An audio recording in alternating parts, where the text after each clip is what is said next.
Pemirsa, aksi pungutan liar sejumlah oknum preman yang meresahkan pengunjung lokasi wisata Pantai Padang ini viral usai diunggah di sejumlah media sosial.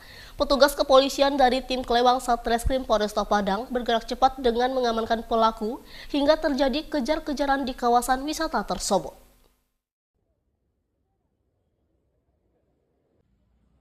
Dalam unggahan video, salah satu pengunjung wisata ini tampak sejumlah pria mendatangi pengunjung wisata yang tengah bersantai di pinggir Pantai Padang dan meminta uang parkir sebanyak Rp15.000 per kendaraan. Video unggahan warga tersebut pun viral di sejumlah media sosial. Sejumlah petugas kepolisian berpakaian preman dan tim Kelewang Satreskrim Polresta Padang pun bergerak cepat dengan mendatangi lokasi melakukan pengintaian terhadap pelaku pungli tersebut. Penangkapan pelaku pun diwarnai aksi kejar-kejaran dengan petugas di sekitar lokasi wisata Pantai Padang dan berhasil mengamankan 2 orang pelaku yang selama ini meresahkan pengunjung wisata Pantai Padang.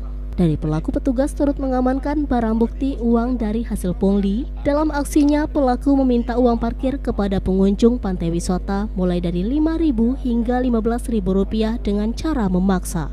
Atas perbuatannya, pelaku digelandang ke Mapolresta Padang dan diproses secara hukum yang berlaku.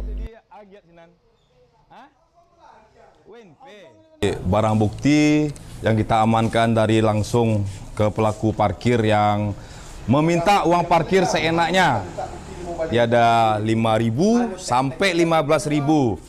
Jadi untuk para pelaku parkir liar yang sangat meresahkan sudah mengganggu aktivitas ataupun kunjungan dari wisatawan kita ke Kota Padang. Jadi kita dari jajaran Polresta Padang akan memberikan kenyamanan kepada setiap pengunjung. Apabila menemukan kembali para parkir liar yang tidak wajar untuk minta uang parkirnya, silakan laporkan kepada kami pihak Polresta Padang. Kita akan menindak tegas untuk para pelaku tukang parkir liar yang bermodus premanisme. Dari Padang, Sumatera Barat, Budi Sunandar, iNews melaporkan.